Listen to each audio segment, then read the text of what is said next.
जिनसे लड़के हम लोग सफल होते हैं, एक छोटी सी पार्टी जिसने इस देश की राजनीति बदल के रख दी। मैं इसीलिए सबसे पहले ऊपर वाले का पूरे सम्मान के साथ शुक्रिया अदा करता हूं और आशीर्वाद चाहता हूं।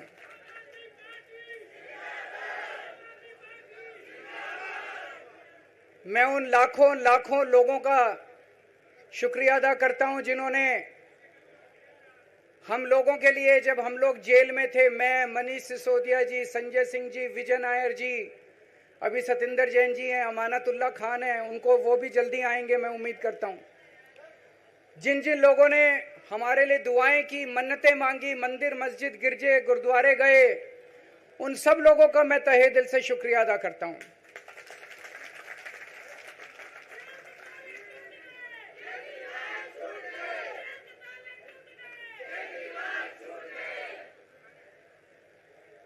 जेल में काफी वक्त मिला सोचने का, पढ़ने का, और कई किताबें पढ़ी, पॉलिटिकल किताबें पढ़ी, अपने स्वतंत्रता के आंदोलन की किताबें पढ़ी, गीता कई बार पढ़ी, रामायण पढ़ी, महाभारत पढ़ी। आज मैं अपने साथ एक किताब लेके आया हूं, ये भी मैंने कई बार पढ़ी, भगत सिंह की जेल डायरी। आप लोगों ने पढ़ी है? पढ़ना इसको जरूर, खरीद लेना, खरीद के इसको पढ़ना, भगत सिंह की जेल डायरी। जब भगत सिंह जेल में थे आज से 90-95 साल पहले, उन्होंने जेल के अंदर अपने लेख लिखे थे, वो लेख इसमें हैं। और जेल के अंदर से उन्होंने बाहर कई लोगों को खत लिखे थे, उन्होंने अपने क्रांतिकारी साथियों को खत लिखे थे, उन्होंने देश के युवाओं के नाम खत लिखे थे। बलिदान से पहले साथियों को अंतिम पत्र 22 मार्च 1931, ये खत उन्होंने जेल से लिखा और उनके साथियों तक पहुंचाया अंग्रेजों ने। बटुकेश्वर दत्त की बहन प्रोमिला को पत्र, बचपन के दोस्त जयदेव गुप्ता को पत्र, वाइसरॉय को पत्र, ये सारे पत्र अंग्रेजों ने भगत सिंह के पहुंचाए। युवाओं के लिए जो पत्र लिखा, वो पत्र बकायदा युवाओं के एक सम्मेलन में पढ़ के सुनाया गया।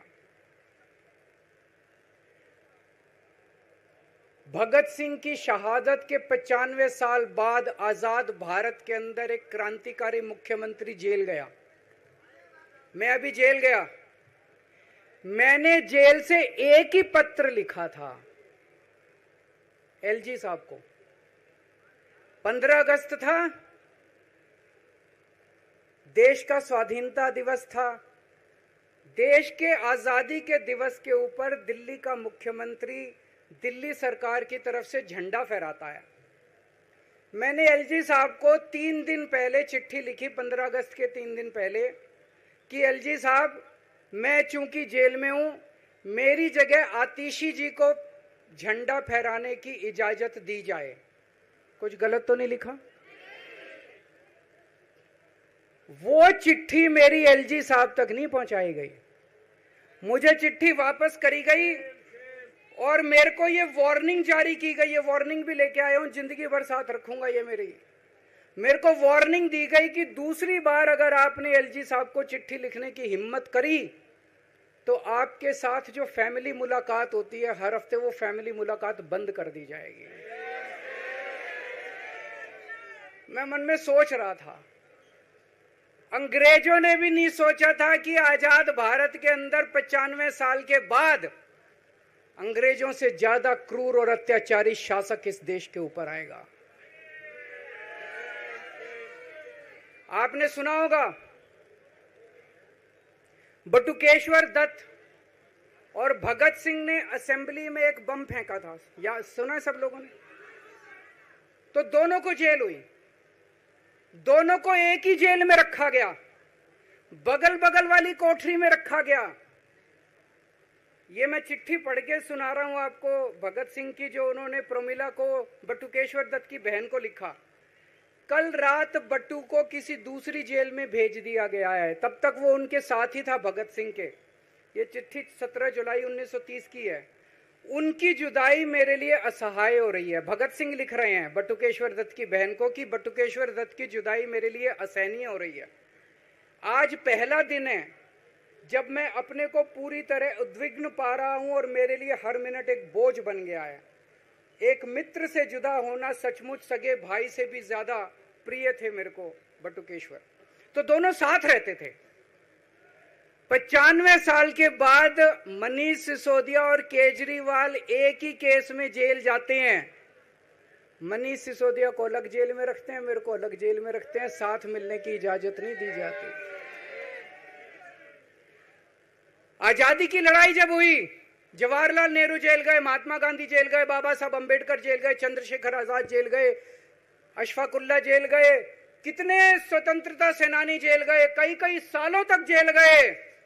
जब वो जेल जाते थे, उनसे मुलाकात के लिए उनके साथी उनसे मिलने जाया करते थे, उनके घर के लोग जाते थे, उनके रिश्तेदार उनसे मिलने जाते थे, और जब वो मिलने के लिए जाते थे वो उनसे पॉलिटिकल बातें करते थे।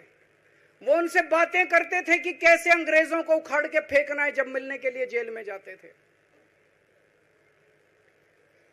जब मैं जेल में था, एक दिन संदीप पाठक मेरे से मिलने के लिए आया। मैं भी पॉलिटिकल आदमी हूं, वो भी पॉलिटिकल, हमारी पार्टी का संगठन मंत्री है। आके उसने मेरे से पॉलिटिकल बातें करी। और क्या करता, रोमांटिक बातें थोड़ी करता। तो पॉलिटिकल आदमी वो, पॉलिटिकल आदमी मैं। मैंने उससे पूछा देश में क्या चल रहा है, उसने देश की पॉलिटिकल हालत बताई। मैंने उससे पूछा पार्टी में क्या चल रहा है, उसने संदीप पाठक को ब्लैकलिस्ट कर दिया गया। उसके बाद मेरे से मिलने नहीं दिया गया। भगत सिंह जब फांसी पे चढ़े, उन्होंने सपने में भी नहीं सोचा था एक ऐसा भारत होगा। आज से 95 साल के बाद इस देश के अंदर इतनी क्रूर और अत्याचारी सरकार आएगी कि अंग्रेजों को भी पीछे छोड़ देगी। दोस्तों,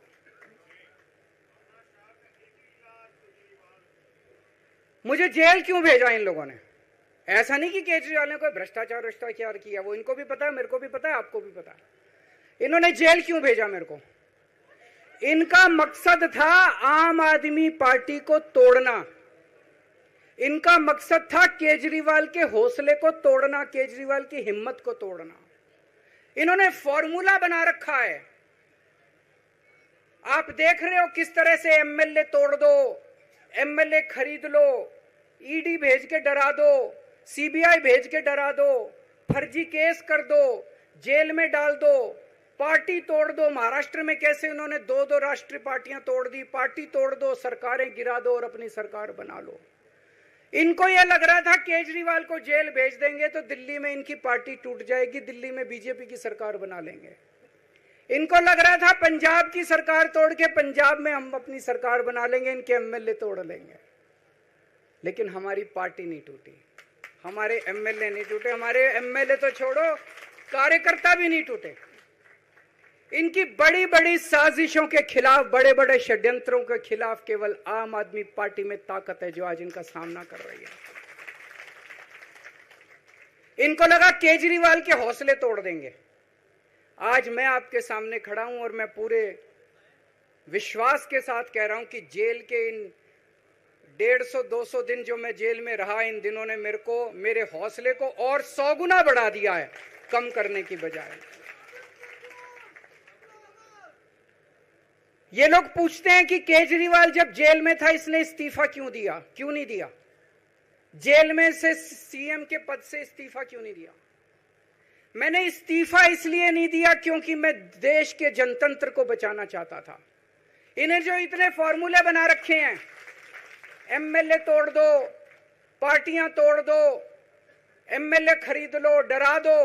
अब एक फॉर्मूला और इन्होंने नया बनाया है। जहां जहां ये चुनाव हारे, वहां वहां के मुख्यमंत्री पे फर्जी केस करके उसको गिरफ्तार कर लो और उसकी सरकार गिरा दो।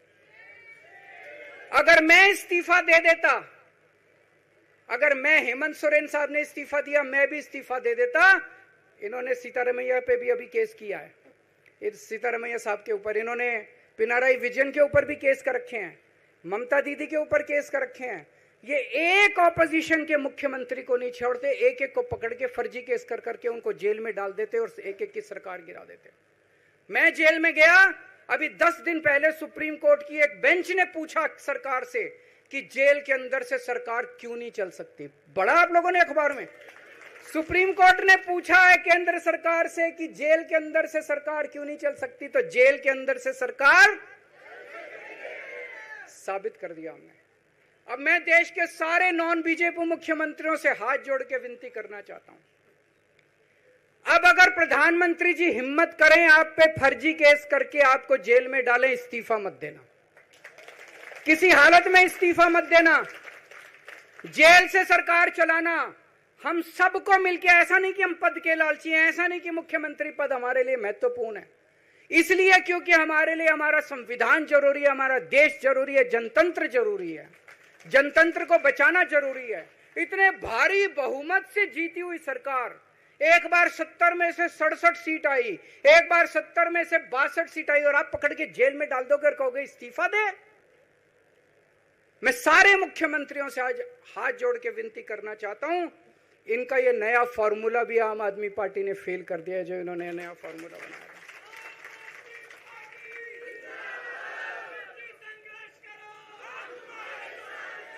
आज इनकी हर षड्यंत्र, हर साजिश से सामना करने की ताकत आम आदमी पार्टी में है। क्यों? क्योंकि हम ईमानदार हैं। दिल्ली में सरकारी स्कूल थे, गरीबों के बच्चे सरकारी स्कूल में पढ़ने जाया करते थे। सरकारी स्कूलों की हालत बहुत खराब थी, गरीबों के बच्चों का कोई भविष्य नहीं था। 16 लाख बच्चे दिल्ली के सरकारी स्कूलों में पढ़ते थे। टूटे फूटे टिन के स्कूल थे, डिब्बे थे, स्कूल क्या डिब्बे थे, कोई पढ़ाई नहीं होती थी, गरीबों के बच्चों का भविष्य खराब था। उन गरीबों के बच्चों को पिछले 10 साल के अंदर 18 लाख बच्चों को हमने सरकारी स्कूल अच्छे बना के भविष्य दिया है। हम ये कैसे कर पाए? हम ये कर पाए क्योंकि हम ईमानदार हैं। आज अगर किसी के घर में कोई बीमार हो जाए, प्राइवेट में ले जाओ, लाखों लाखों रुपए खर्च हो जाते हैं। अगर थोड़ी सी सीरियस बीमारी हो, छोटी सी बीमारी हो, 10-15 हजार रुपए कहीं नहीं गए, इन बड़े बड़े अस्पतालों में ले जाओ। दिल्ली के अंदर हर सरकारी अस्पताल को शानदार बनाया, नए नए सरकारी अस्पताल खोले, गली गली में मोहल्ला क्लिनिक खोला, लोगों की चाहे अमीर हो चाहे गरीब हो, सबका इलाज, सबकी दवाइयां, सबके टेस्ट, पूरा इलाज मुफ्त कर दिया। क्यों? क्योंकि हम ईमानदार हैं। आज दिल्ली की महिलाएं जब बस में सफर करती हैं, उनकी टिकट नहीं लगती। बाकी देश की सरकारें घाटे में चल रही हैं, दिल्ली की सरकार ये सब सुविधा देने के बावजूद फायदे में चल रही है। क्यों? क्योंकि हम ईमानदार हैं। आज दिल्ली के अंदर इतनी सुविधाएं, 24 घंटे बिजली आती है आज दिल्ली में, पहले 8-8 घंटे के पावर लगते थे। हम ये कर पाए क्योंकि हम ईमानदार हैं। आज दिल्ली के लोगों को फ्री बिजली मिल रही है, कैसे? क्योंकि हम ईमानदार हैं। आज दिल्ली में जगह जगह सीसीटीवी कैमरे लग गए, स्ट्रीट लाइट्स लग रही हैं, लोगों को तीर्थ यात्रा कराई जा रही है। इतने कच्ची कॉलोनियों के अंदर पिछले 75 साल में इतनी सड़कें और गलियां नहीं बनी जितनी पिछले 10 साल के अंदर में सड़कें और गलियां बना दी। 75 साल के अंदर दिल्ली में इतनी पानी की पाइपलाइन नहीं डली जितने पिछले 10 साल के अंदर पानी की पाइपलाइन डाल दी। कहां से आया पैसा? क्यों? क्योंकि हम ईमानदार हैं। ये हमारी ईमानदारी से डरते हैं, ये हमारी ईमानदारी से डरते हैं। ये बिजली फ्री नहीं कर सकते, क्यों? ये बेईमान है। ये स्कूल ठीक नहीं कर सकते, इनकी 30-30 साल से सरकारें चल रही हैं कई राज्यों के अंदर, 25-25 साल से, 15-15 साल से इनकी सरकारें चल रही हैं। ये स्कूल ठीक नहीं कर सकते, अस्पताल ठीक नहीं कर सकते, ये फ्री इलाज नहीं दे सकते, ये बिजली फ्री नहीं कर सकते, ये 24 घंटे बिजली नहीं कर सकते। क्यों? ये बेईमान, ये बेईमान है। आज इन्होंने ईडी छोड़ दी, इनकम टैक्स छोड़ दिया, दिल्ली पुलिस छोड़ दी, इतने केस कर दिए हमारे ऊपर, और हम डट के खड़े हैं इनके खिलाफ, इनका मुकाबला कर रहे हैं क्योंकि हम ईमानदार हैं। इसलिए ये मेरे को बेईमान साबित करना चाहते हैं। ये मेरे को बेईमान साबित करना चाहते हैं, मेरे ऊपर कीचड़ फेंक रहे हैं, मेरे ऊपर लांछन लगा रहे हैं, मुझे सुबह शाम गालियां देते हैं, लेकिन मेरे लिए बीजेपी इंपॉर्टेंट नहीं है, मेरे लिए आप लोग इंपॉर्टेंट हो। अगर देश की जनता, दिल्ली की जनता को लगता है केजरीवाल बेईमान है, मैं 1 मिनट के लिए सीएम की कुर्सी पे भी नहीं बैठूंगा, 1 मिनट के लिए मैं बैठने को तैयार नहीं। मैंने अपने जीवन में कुछ नहीं कमाया, मेरा बैंक अकाउंट खाली है, हमारी पार्टी का बैंक अकाउंट खाली है, मैंने जिंदगी में कुछ नहीं कमाया, अपनी इज्जत और अपनी ईमानदारी के सिवा मेरे पास कुछ नहीं आया। इनकम टैक्स में कमिश्नर की नौकरी करता था, 2000 में नौकरी छोड़ के सन 2000 से 2010 तक 10 साल मैंने दिल्ली की झुग्गियों के अंदर बिताए हैं। कुछ महीने दिल्ली की झुग्गियों में जाके रहा, मैं झुग्गी के अंदर, नंद नगरी सुंदर नगरी की झुग्गियों के अंदर मैंने गली गली में खाक छानी है कि गरीब आदमी रहता कैसे, उसके घर का गुजारा कैसे चलता है। अगर पैसे कमाने हो तो इनकम टैक्स कमिश्नर की नौकरी बुरी नहीं थी। और जब मैंने नौकरी छोड़ी थी तब कोई पार्टी नहीं थी, कुछ नहीं थी, ऐसा नहीं था कि उस टाइम ये था मुख्यमंत्री बनने चला था या कोई पार्टी, कुछ नहीं था, कोई भविष्य नहीं था, केवल देश के लिए जुनून था कि देश के लिए कुछ करना है, देश के लिए कुछ करने हैं। 49 दिन की सरकार के बाद इस्तीफा दिया था, अपने असूलों के लिए इस्तीफा दिया था, किसी ने इस्तीफा मांगा नहीं था, अपने आप इस्तीफा दिया था। आज के तारीख में, आज के जमाने में कोई अपनी चपरासी की नौकरी नहीं छोड़ता। मैंने मुख्यमंत्री की कुर्सी छोड़ी थी, अपने आप छोड़ी थी। ना पद का लालच है, ना दौलत का लालच है, केवल देश के लिए कुछ करने का जुनून है, देश के लिए कुछ करने के लिए आए हैं।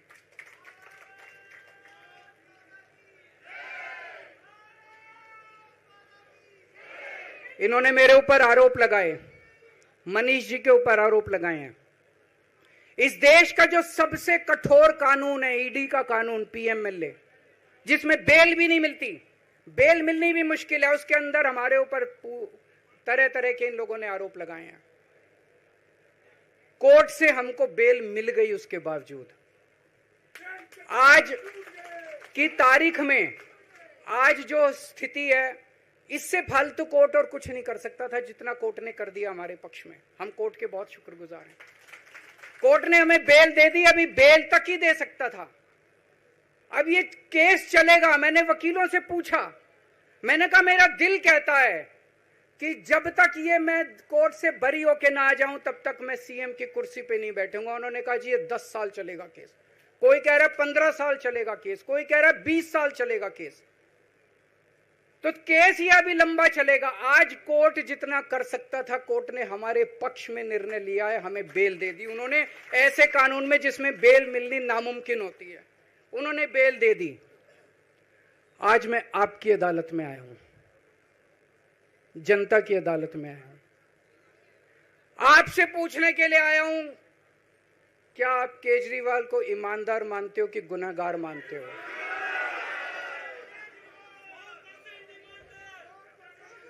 मैं दिल्ली की जनता से पूछना चाहता हूं, मैं देश की जनता से पूछना चाहता हूं कि क्या केजरीवाल ईमानदार है कि गुनहगार है?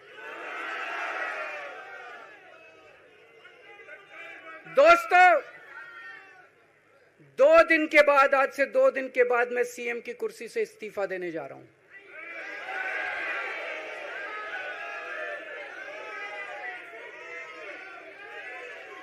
और मैं तब तक सीएम की कुर्सी पे नहीं बैठूंगा जब तक जनता अपना फैसला ना सुना दे।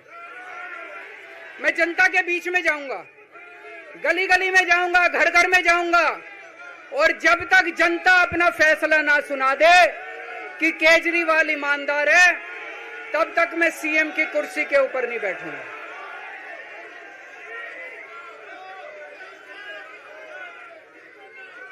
आज से कुछ महीने बाद चुनाव है, दिल्ली के चुनाव है।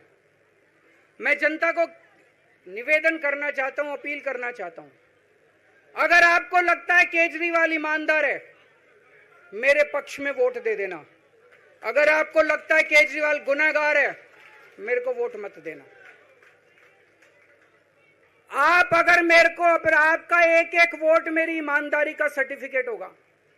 अगर आप मेरे को वोट देके जिताओगे और अगर आप कहोगे कि केजरीवाल ईमानदार है, तो चुनाव के बाद, उसके बाद जाके मैं सीएम की कुर्सी पे बैठूंगा। तब तक मैं सीएम की कुर्सी पे नहीं बैठूंगा।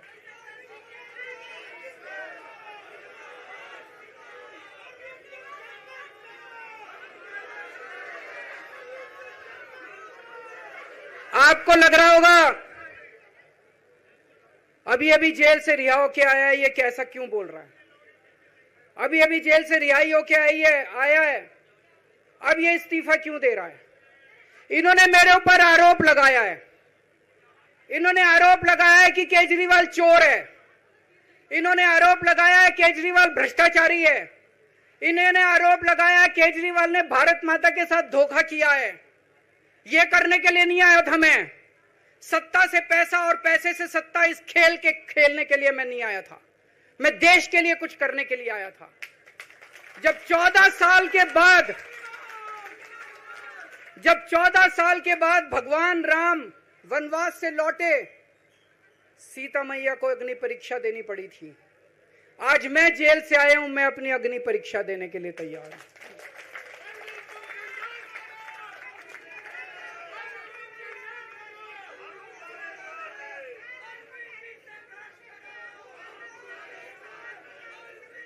ये कुछ लोग बोल रहे हैं सुप्रीम कोर्ट ने कुछ कंडीशंस लगाई हैं, काम नहीं कर पाएंगे। पिछले 10 साल में इन लोगों ने कंडीशन लगाने में कोई कसर छोड़ी थी? एलजी साहब ने कंडीशन लगाने में कोई कसर छोड़ी थी?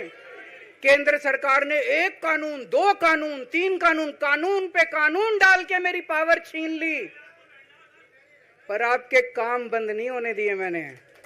ये कंडीशन हमारे लिए कोई वो नहीं रखती, कोई हमारे लिए अड़चन पैदा नहीं करती। ये कंडीशन, इन कंडीशन को भी देख लेंगे, लेकिन मेरे लिए जो मायने रखता है वो है मैंने अपनी जिंदगी में ईमानदारी कमाई है।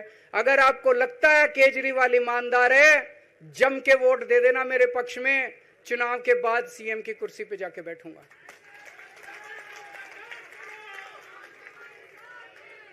फरवरी में चुनाव है। आज इस मंच से मैं मांग करता हूं कि ये चुनाव नवंबर में कराए जाएं, महाराष्ट्र के साथ कराए जाएं, तुरंत कराए जाएं चुनाव। और जब तक आपका फैसला नहीं आएगा, तब तक मैं जिम्मेदारी नहीं संभालूंगा। और मैं, जब तक चुनाव नहीं होते, मैंने जैसे बताया 2 दिन के बाद मैं अपना इस्तीफा दूंगा। जब तक चुनाव नहीं होते, तब तक मेरी जगह आम आदमी पार्टी से कोई और मुख्यमंत्री बनेगा। अगले 2-3 दिन के अंदर विधायक दल की मीटिंग होगी और विधायक दल की मीटिंग में अगले मुख्यमंत्री के नाम का तय किया जाएगा। मैं मनीष जी से बात कर रहा था, जो पीड़ा मेरे मन में है वो पीड़ा मनीष जी के मन में भी है। इनके लिए भी वही सब कहा गया जो मेरे लिए कहा गया है। मनीष जी का भी कहना है कि ये दिल्ली के उप मुख्यमंत्री और शिक्षा मंत्री और मंत्री का पद तभी संभालेंगे जब दिल्ली की जनता कहेगी कि मनीष सिसोदिया ईमानदार है। भारत माता की